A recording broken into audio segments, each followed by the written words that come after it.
Aku selalu percaya pada suamiku. Selama 8 tahun pernikahan, aku tidak pernah sekalipun meragukan kesetiaannya. Bagiku, dia adalah pria yang bertanggung jawab, bekerja keras, dan selalu pulang ke rumah. Tapi suatu malam, sebuah notifikasi bank muncul di ponselnya yang tertinggal di meja. Nama pengirimnya bukan namaku.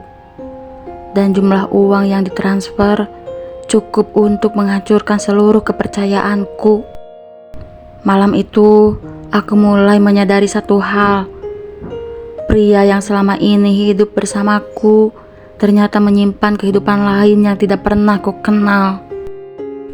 Namaku Rina, usia 32 tahun. 8 tahun lalu aku menikah dengan Ardi, pria yang kukira adalah jawaban dari semua doaku.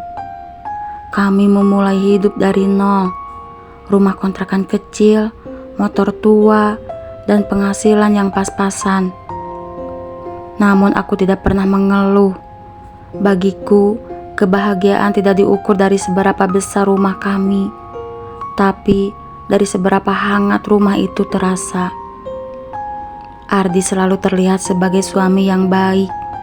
Ia bekerja keras, jarang pulang terlambat, dan selalu berkata bahwa semua yang ia lakukan adalah untuk masa depan kami.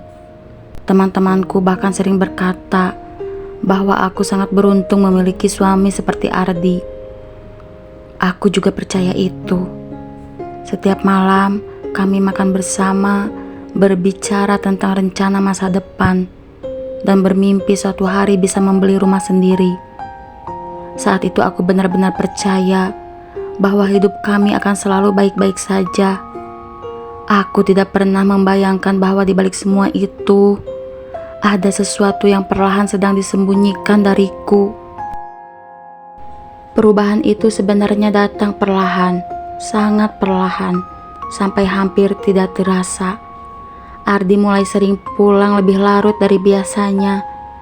Katanya, pekerjaan di kantor semakin banyak sejak ia mendapatkan promosi jabatan. Aku mencoba mengerti. Setiap kali ia pulang, wajahnya terlihat lelah. Kadang ia langsung mandi lalu tidur tanpa banyak bicara. Ponselnya juga mulai jarang ia tinggalkan. Bahkan saat makan malam pun ponsel itu selalu berada di dekat tangannya. Beberapa kali aku mencoba bertanya, "Kerjaan lagi banyak ya?" Ia hanya mengangguk singkat, "Lagi capek, jangan banyak tanya." Jawaban itu membuatku diam. Bukan karena aku percaya sepenuhnya, tapi karena aku tidak ingin memulai pertengkaran. Aku memilih untuk berpikir positif. Kupikir mungkin memang pekerjaannya sedang berat. Namun jauh di dalam hati ada perasaan kecil yang mulai tumbuh. Perasaan yang tidak bisa kujelaskan. Perasaan bahwa sesuatu dalam pernikahan kami perlahan sedang berubah. Malam itu nampak seperti malam biasa. Ardi pulang larut dan langsung mandi. Ponselnya tertinggal di meja ruang tamu. Aku tidak berniat menyentuhnya. Namun tiba-tiba layar ponsel itu menyala. Sebuah notifikasi bank muncul. Awalnya aku tidak terlalu memperhatikan. Tapi sesuatu membuat mataku kembali melihat layar itu. Ada transfer uang yang cukup besar. Dan nama penerimanya bukan namaku. Tanganku langsung terasa dingin. Aku mencoba berpikir rasional. Mungkin itu pembayaran kerja atau bantuan untuk keluarga.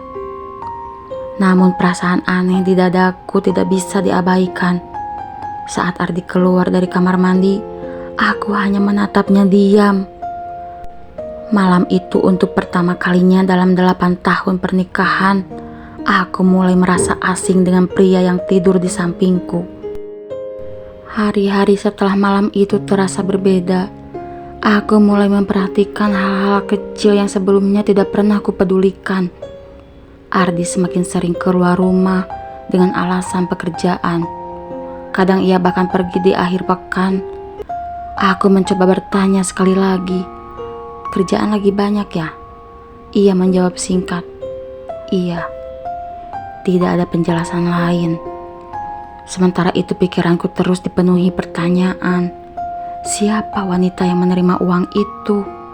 Kenapa Ardi tidak pernah bercerita? Suatu malam ketika ia tidur, aku melihat ponselnya lagi. Jantungku berdegup kencang. Aku tahu jika aku membuka ponsel itu, mungkin hidupku tidak akan pernah sama lagi. Ketika akhirnya aku membuka ponselnya, semua kecurigaanku berubah menjadi kenyataan yang jauh lebih menyakitkan. Di sana ada banyak pesan dari seorang wanita. Nada bicaranya terlalu akrab untuk disebut sekedar teman. Ada foto, ada rencana pertemuan, dan ada bukti transfer uang yang kulihat malam itu. Dadaku terasa sesak. 8 tahun pernikahan tiba-tiba terasa seperti kebohongan besar. Air mataku jatuh tanpa bisa kutahan. Yang paling menyakitkan bukan hanya pengkhianatan itu, tapi kenyataan bahwa selama ini aku hidup dengan seseorang yang tidak pernah benar-benar jujur padaku. Pagi itu aku tidak langsung marah. Aku hanya duduk diam di dapur sambil memikirkan semuanya. Untuk pertama kalinya aku bertanya pada diriku sendiri, apakah aku masih ingin bertahan dengan seseorang yang sudah menghancurkan kepercayaanku? Ketika Ardi bangun, aku menatapnya dengan tenang. Tidak ada teriakan, tidak ada tangisan, hanya satu kalimat sederhana. Aku sudah tahu semuanya.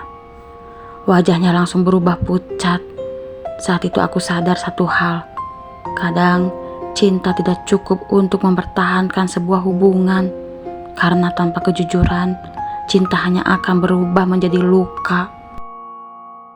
Kadang luka terbesar datang dari orang yang paling kita percaya. Tapi dari luka itu juga kita belajar bahwa menghargai diri sendiri jauh lebih penting daripada bertahan dalam kebohongan. Karena cinta yang sehat tidak pernah dibangun dari rahasia. Kalau cerita ini terasa dekat dengan hidupmu, subscribe channel ini. Di sini kita berbagi tanpa saling menyalahkan. Terima kasih sudah mendengarkan cerita hati Indonesia.